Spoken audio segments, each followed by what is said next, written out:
Në lajme ndër të tjera do të ndihshin sipas indeksit global, Shqipëria është vendi më i uritur në Europë, ushqehet më keq se në vitin 2000. Rritet çmimi i karburantit, operatorët është faji i taksave të vendosura nga qeveria.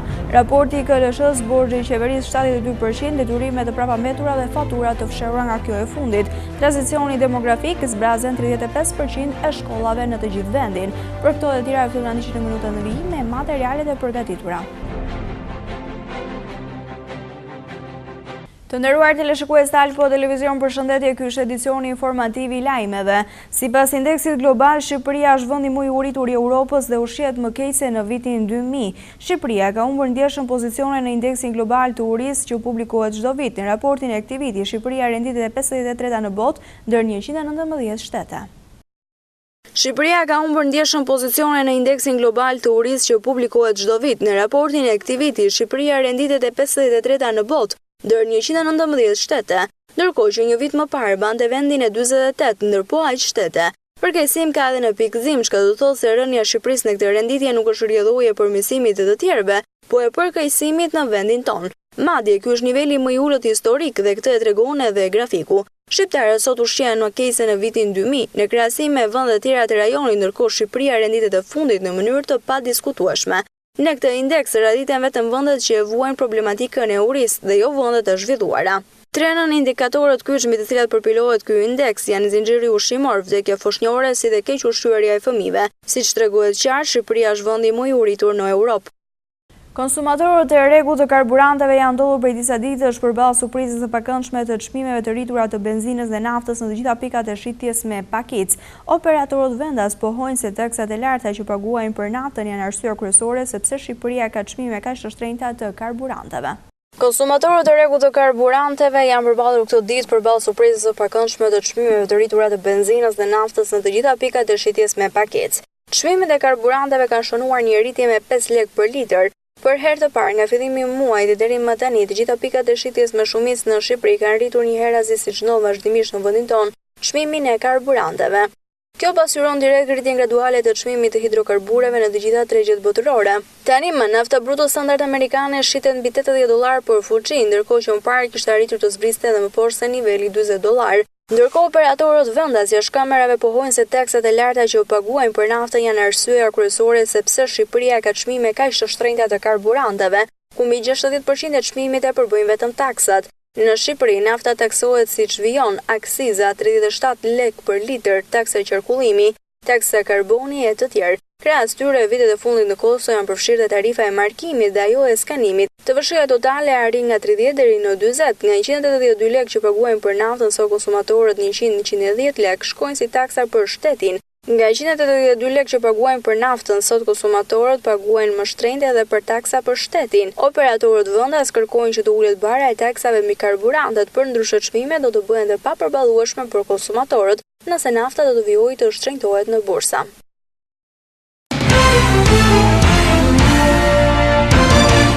Në këto momente do të njihemi zhvillimet më të fundit nga rendi.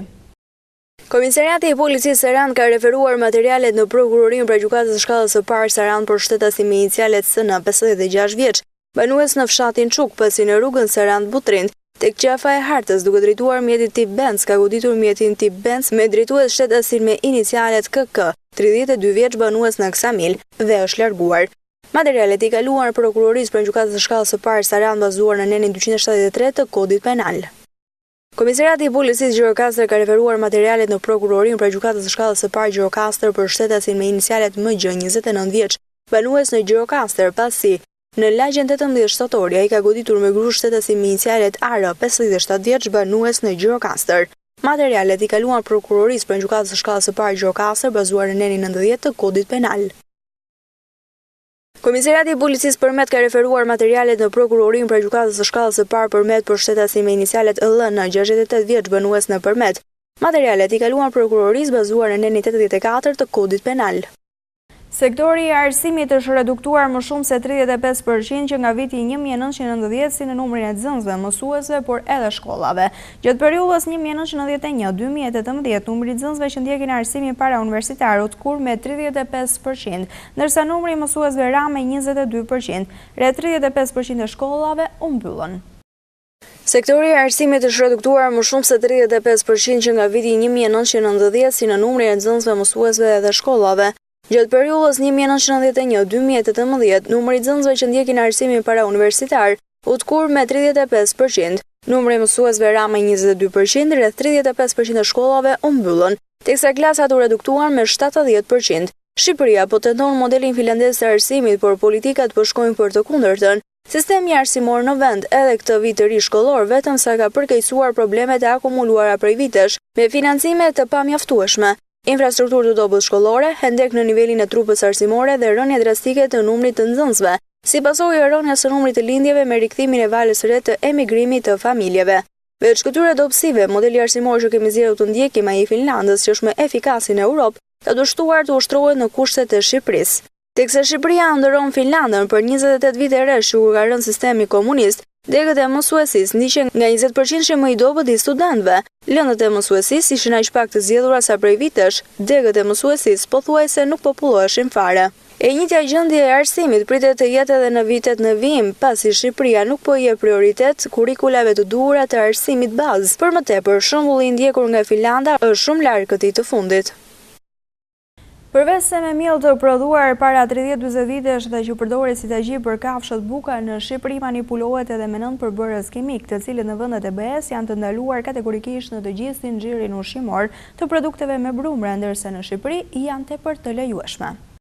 Përveç se me miell të prodhuar para 30-40 vitesh dhe që përdoret si tagji për kafshët buka, në Shqipëri manipulohet edhe me 9 përbërës kimik, të cilët në vendet e BE-s janë të ndaluar kategorikisht në të gjithë zinxhirin ushqimor të produkteve me brumra, ndërsa në Shqipëri janë të lejuar. Proteina në miellin që përdoret për bukë është një shqetësim i ngritur nga më shumë se 2 vjet, me që standardet e prodhimit të miellit nuk ishin ndryshuar që nga koha e komunizmit.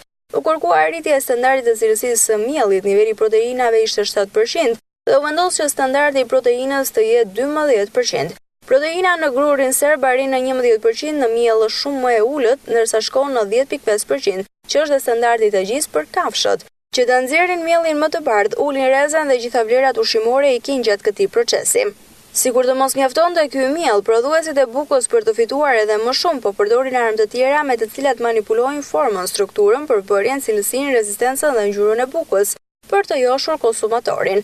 Një hetim ushqimor është kryer në Shqipëri, Kosovë, Maqedoni, Serbi dhe Malizi nga Organizata Botërore e Ushqimit.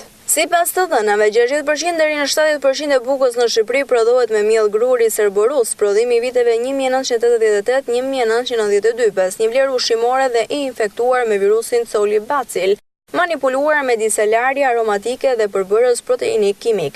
Ky miell kancerogjen tregtohet vetëm në Shqipëri, Bosnjë, veriun e Kosovës dhe në vendet e botës së tretë, megjithëse ndalohet të hidhet në treg për konsum njerëzor. Mirëpo sipas hetimit të OBU-s, tregtarë të lidhur me zyrtar të lartë në Shqipëri kanë lejuar një shteg për importin e këtij gruri dhe mielli në tregun shqiptar. Si pasojë, buka në Shqipëri prodhohet, manipulohet me 9 përbërës kimik, të cilët në vendet e BE-s janë të ndaluara kategorikisht në të gjithë zinxhirin ushqimor të produkteve me brumra, të cilat si fosfat natriumi, fosfat kaliumi, klor, dioksid klori apo agene, azodikarbonamid, agent dhe zbardhues i cili dëmton frymarrjen e rregullt, krijon hapësira për efekte bronkiale dhe acarim të traktit gastrointestinal. Peroksid benzeoli, agent zbardhues se eviton qullosjen e bukës. Bromat kaliumi, agent zbardhues i cili shkakton dëmtime dhe dhimbje në stomak, sigurisht duke dhe vitaminën E në miell.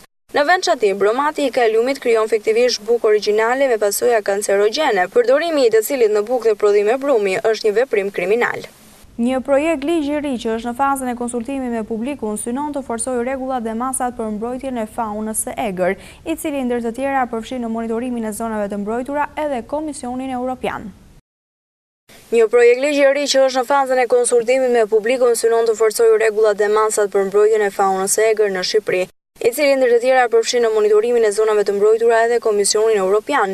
Përmes ndryshimeve synohet ruajtja ose restaurimi i habitateve natyrore dhe llojeve të faunës së egër me interes për KN dhe vlerësimin e gjendjes së biodiversitetit në Shqipëri dhe monitorimin e kësaj gjendjeje. Projekti ligji gjithashtu synon përdorimin e qëndrueshëm të burimeve natyrore për të mirën e gjeneratave të sotme dhe të ardhshme. Synohet mirëmbajtja dhe restaurimi në një status të favorshëm ruajtje të habitateve natyrore dhe të llojeve të faunës së egër me interes për Shqipërinë dhe komunitetin evropian. Të gjitha informacionet për secilën nga zonat me status do t'i dërgohen komisionit me qëllim vlerësimin dhe koordinimin e nevojshëm për të siguruar që zonat me status të formojnë një rrjet koherent, i cili plotëson kërkesat për mbrojtje të habitateve dhe llojeve me interes për komunitetin evropian. Mbrojtje e veçantë do të jepet për llojet e kërcënuara dhe në rrezik zhdukjeje dhe llojet që kërkojnë vëmendje të veçantë për arsye të natyrës specifike të habitatit të tyre. Kontrolli i lartë i shtetit ka dërguar në kuvend raportin për buxhetin faktik të 2017-s, i cili pritet të shkaktojë përplasje të forta mes këtij institucioni dhe qeverisë. Kontrolli i lartë i shtetit ka dërguar në kuvend raportin për buxhetin faktik të 2017-s, i cili pritet të shkaktojë përplasje të forta mes këtij institucioni dhe qeverisë. Në raport, KLSH-ja thotë se qeveria ka ulur efektivisht shifrën e deficitit buxhetor vitin e kaluar, duke krijuar detyrime të prapambetura, të cilat bëjnë që borxhi publik të mos jetë 70%, por 72% e prodhimit kombëtar. Niveli faktik i deficitit është i nënvlerësuar me qëllim raportimin e tij brenda kufive ligjor, çka ka krijuar detyrime të prapambetura. Sipas KLSH-s, deficiti buxhetor i vitit të kaluar, pra diferenca mes shpenzimeve dhe të ardhurave të qeverisë, nuk ishte 2% e prodhimit kombëtar, sikurse ka raportuar Ministria e Financave, por 3.5% e prodhimit kombëtar. Në vlerë absolute bëhet fjalë për një diferencë prej 19.6 miliard lekësh, e cila sipas KLSH-s lidhet kryesisht me dy zëra, detyrimet e prapambetura të TVSH-s dhe tejkalimi i huamarrjes. Sipas raportit për vitin 2017, qeveria ka krijuar 11 miliard lekë detyrime të prapambetura, duke mos ribursuar në kohë tatimin mbi vlerën e shtuar për biznesin. Kryesisht bëhet fjalë për rimbursimin e TVSH-s që lidhet me dy projekte të mëdha të investimeve gasjellësit dhe kaskadës së Devollit. KLSH gjithashtu thotë se qeveria ka thyer kufirin e deficitit dhe tejkalimin e huamarrjes në disa zëra. Më kryesorja është i kredi që qeveria mori përmes aktit normativ në ditët e fundit të 2017-s. KLSH thotë se kredia nuk është përfshirë në shifrën e deficitit, ashtu si disa huaja të tjera që qeveria ka dhënë për kompanitë e energjisë. Por Ministria e Financave thotë se huaja në fund të vitit të kaluar është marrë për të paguar rrogat në datën 5 janar të këtij viti dhe rrjedhimisht nuk mund të përfshihet në deficitin e vitit të kaluar.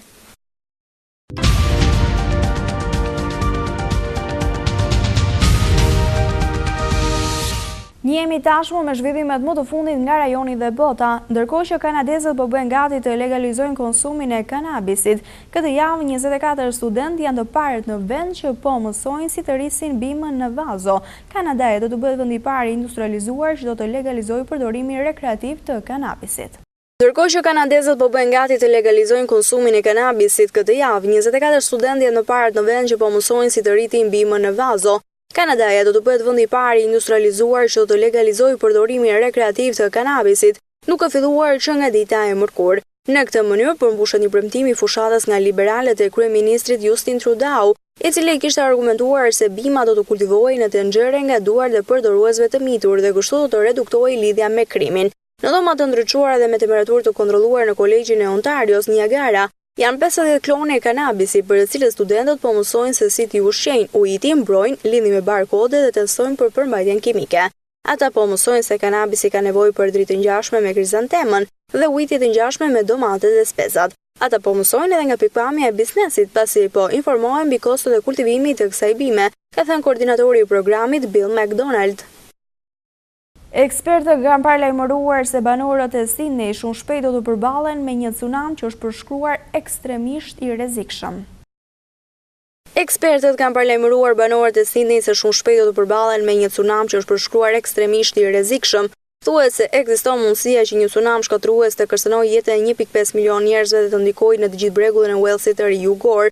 Raportet shkencore të natyrës kanë treguar se kjo valë mund të shkaktohet nga një tërmet në Zelandën e Re. Është diçka që mund të ndodhë këtu dhe mund të jetë shkatërruese. Ne nuk duam që njerëzit të shqetësohen për të informuar për këtë kërcënim të natyrës, sepse mund të jetë jashtëzakonisht i rrezikshëm, ka njoftuar një prej ekspertëve. Tsunami mund të përmbys plazhet e veriut, por do të ndikojë edhe Paramata, kryesisht në perëndim të qytetit. Kisha ortodokse ruse ka thënë se ka vendosur të shkëputës të gjitha marrëdhëniet me patriarkanën ekumenike të Konstantinopolijës në shenjë proteste për miratimin e kërkesës së Ukrainës për një kishë autoqefale ose të pavarur. Kisha ortodokse ruse ka vendosur të shkëputës të gjitha marrëdhëniet me patriarkanën ekumenike të Konstantinopolijës në shenjë proteste për miratimin e kërkesës së Ukrainës për një kishë autoqefale ose të pavarur. Duke folur në Bielorusi pas një takimi të trupës qeverisëse të kishës ruse, mitropoliti Hilarion tha se sinodi të shenjtë nuk i kishte mbetur zgjidhje tjetër Përveç se të shkëpuz lidhje me patriarkatin në Stamboll, Selia udhëheci shpirtëror global për rreth 300 milion të krishterë ortodoks. Ukraina javën e kaluar siguroi miratimin nga Konstantinopoja për të krijuar një kishë të pavarur, në atë që Kiev tha se ishte një hap jetik kundër ndërhyrjes ruse në punët e saj, por që Kisha Ortodokse Ruse cilësoi si ndarjen më të madhe të krishtërimit në 1000 vitet e fundit. Vendimin që u mori ishte për të ndërprerë plotësisht lidhjet me patriarkanën e Stambollit.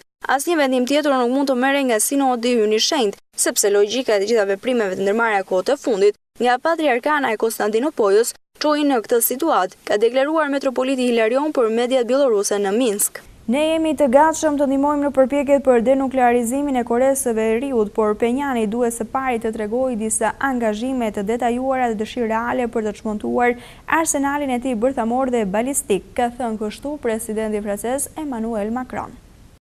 Ne jemi të gatshëm të ndihmojmë në përpjekjet për denuklearizimin e Koresë së Veriut, por Penjani duhet së pari të tregojë disa angazhime të detajuara dhe dëshirë reale për të çmontuar arsenalin e tij bërthamor dhe balistik, ka thënë presidenti Emmanuel Macron. Franca, një fuqi bërthamore dhe antare e përhershme e Këshillit të Sigurimit të Organizatës së Kombeve të Bashkuara, nuk është e përfshirë drejt për drejt në bisedime midis Koresë së Veriut, Koresë së Jugut dhe Shteteve të Bashkuara të Amerikës. Megjithatë, diplomatët kanë thënë se njohuritë bërthamore të Parisit mund të luajnë një rol në çmontimin e raketave bërthamore ose marrjen e materialeve balistike gjatë procesit të denuklearizimit. Ne po presim për angazhime konkrete nga Penjani që do të demonstrojnë dëshirën e tij të vërtetë për t'u angazhuar në çmontimin e programeve bërthamore dhe balistike, ka thënë Macron në një konferencë shtypje së bashku me homologun e tij të Koresë së Jugut, Moon Jae-in.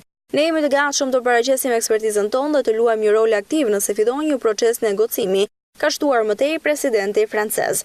Udhëheqësi i Koresë së Veriut Kim Jong-un dhe presidenti SBA-s Donald Trump u zotuan në një samit të rëndësishëm në Singapur në qershor për të punuar drejt denuklearizimit të rajonit.